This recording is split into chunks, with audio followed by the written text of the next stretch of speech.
Pertama kali kita buat kembang sibori. Setelah itu tenun. Tenun ini gak gampang. Mengapa? Menenun satu beginian aja mereka bisa sebulan. Dan harganya cuma berapa gitu kan? Mungkin dengan harga segitu menenun 1 bulan, makanya orang nggak mau lagi menjadi penenun. Kalau saya lihat ceritanya, saya koleksi banyak sekali tenunan Batak yang lama-lama, yang tua-tua, itu keren-keren banget. Tapi sekarang sudah sedikit sekali orang yang bisa menenun model-model seperti itu. Mengapa? Mereka dibayar murah sekali.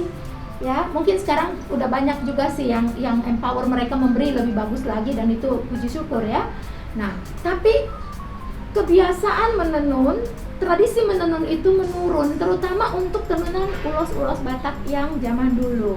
Nah, inilah yang sebenarnya kita harapkan jangan sampai punah, karena tenunan Batak itu, apalagi tenun songket Batak, salah satu tenun yang itu berbeda style dengan tenunan lain dari daerah lain, dan gak gampang. Saya sudah nyoba, itu tadi nanti bisa lihat yang menenun di sini ya. Itu bagaimana dia untuk menenunnya itu nggak gampang. Bukan cuma sekedar diwarnain, diikat lalu tenun, tidak. Dia harus masuk one by one, ini musik itu harus dihitung. Matematikanya ada hitungan matematika dan ada pola yang nggak gampang. Apalagi kalau sudah menjelimet kayak gitu ya. Oke, terus setelah tenun, meskipun ini saya mesti jujur mengatakan bahwa tenun songket Humbang ini lambat bergeraknya. Kenapa? Karena lama. Terus tidak banyak orang yang mau, karena kan ini tadi lama, berarti dapat duitnya lama gitu ya. Oleh sebab itu kami kasih kesempatan ke mereka untuk juga ikut membuat Humbang Ecoprint. Sebenarnya Humbang Ecoprint ini tadinya kita fokuskan untuk mereka yang tinggal di Tipang. Tipang ini Bakara di Bakti Raja namanya. Ini sebenarnya kenapa bisa di sini, gara-garanya waktu itu tanggal 20, saya ingat banget tanggal ini, nggak akan pernah saya lupa. 21 April tahun lalu, itu anak saya ulang tahun. Saya pas lagi ada di atas gunung, di salah satu gunung bukit di situ, namanya Bukit Maranak ya. Saya lagi ada di situ, saya telepon anak saya lagi ulang tahun. Saya ceritain keadaan ini, harusnya itu bisa dibuat jadi destinasi. Belum. Akhirnya kepikiran untuk membuat apa yang mudah, karena di sana hijau royo-royo. Di pinggir-pinggir tuh banyak tanaman yang bunganya kuning-kuning gitu sepanjang jalan, tapi mengganggu pemandangan.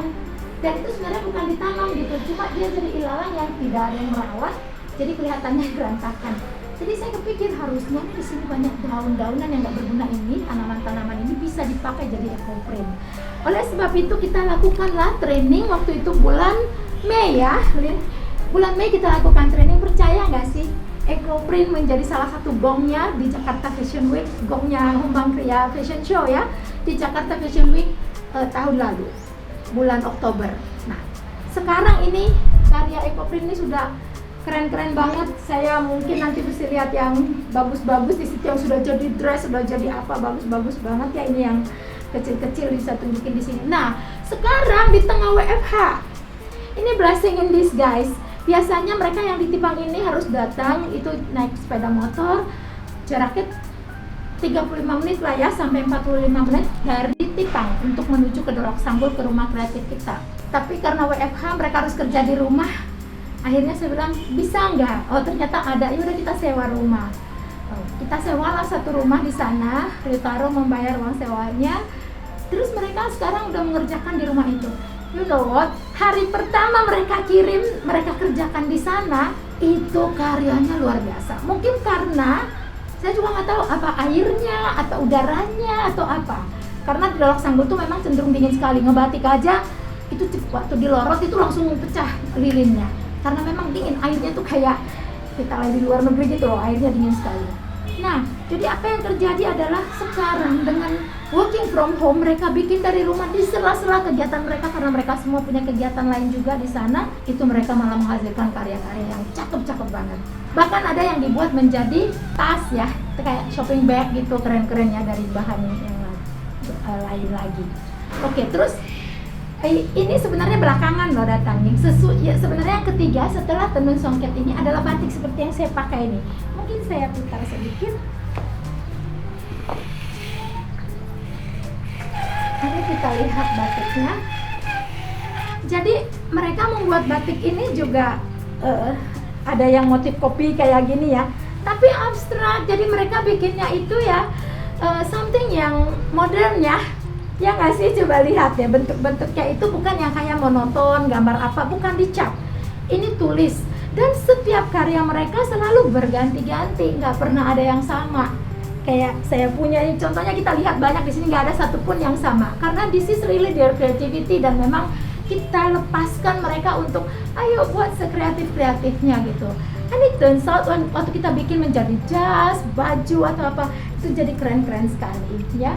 Jadi anak-anak ini yang tadinya semuanya dari nol loh, bahkan ada yang mungkin hanya lulus SMA gitu kan, tidak punya uang untuk melanjutkan kuliah.